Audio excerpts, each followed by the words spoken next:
ઇતિહાસમાં છે ને એક એવું પડકાર છે જે વારંવાર પાછો આવે છે અને બધું જ થંભાવી દે છે. એ છે મહામારી. ચાલો આજે આ વૈશ્વિક ખતરાને જરા નજીકથી જાણીએ. પ્લેગ, કોરોના, શીતળા આ નામો સાંભળતા જ મનમાં એક ડર આવી જાય, નહીં? પણ ક્યારે વિચાર્યું છે કે આ બધામાં શું સરખું છે? આ બધી એ મહામારીઓ છે જેણે દુનિયાને રીતસરની હચમચાવી નાખી હતી. તો સવાલ એ છે કે મહામારી એટલે શું? ચાલો એકદમ સાદી ભાષામાં સમજીએ.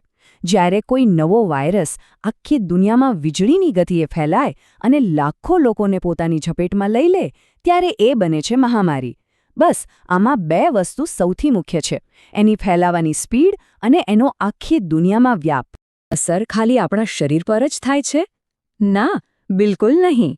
એની અસરો તો એનાથી ઘણી વધારે ઊંડી અને વ્યાપક હોય છે. ચાલો જોઈએ કેવી રીતે. આને છે ને બે મોરચા પરની લડાઈ જેવું જ સમજો. જુઓ, એક બાજુ તો સ્વાસ્થ્યનું સંકટ છે, જ્યાં હોસ્પિટલો ભરાઈ જાય છે, અને બીજી બાજુ છે આર્થિક અને સામાજિક સંકટ, જ્યાં ધંધા રોજગાર બંધ થઈ જાય છે અને આપણી આખી જિંદગી જાણે થંભી જાય છે. અને આનું સૌથી મોટું ઉદાહરણ તો આપણે બધાએ હમણાં જ જોયું, નહીં? કોરોના. યાદ છે ને? એણે આપણને બતાવ્યું કે કેવી રીતે એક નાનકડો વાયરસ આખી દુનિયાની રફતારને બ્રેક મારી શકે છે અને આપણી જિંદગીને આખી બદલી નાખી શકે છે. તો પછી આવા સમયે શું કરવાનું? શું આપણે હાથ પર હાથ ધરીને બેસી રહેવાનું? ના, બિલકુલ નહીં. ઇતિહાસ સાક્ષી છે કે માનવજાત હંમેશા સાથે મળીને લડી છે, અને આ લડાઈમાં આપણું સૌથી મોટું શસ્ત્ર રહ્યું છે વિજ્ઞાન. આ લડાઈ જીતવા માટે આપણી પાસે આમ તો 3 મુખ્ય હથિયાર હોય છે. પહેલું છે જાગૃતિ, એટલે કે લોકો સુધી સાચી વાત પહોંચે એ. બીજું છે આઇસોલેશન, મતલબ કે ચેપને આગળ ફેલાતો રોકવો. અને ત્રીજું અને સૌથી અગત્યનું એ છે વિજ્ઞાન, એટલે કે રસીની શોધ.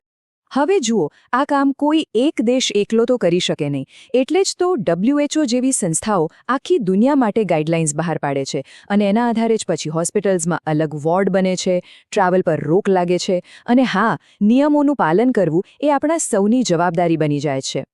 પણ એક વાત યાદ રાખવા જેવી છે: આપણે ગમે તેટલી પ્રગતિ કરી લઈએ, આ પડકાર ક્યારેય પૂરો નથી થવાનો. જેમ જેમ દુનિયા આગળ વધે છે તેમ તેમ નવા વાયરસ પણ સામે આવતા જ રહે છે. એટલે આ લડાઈ તો ચાલતી જ રહેશે.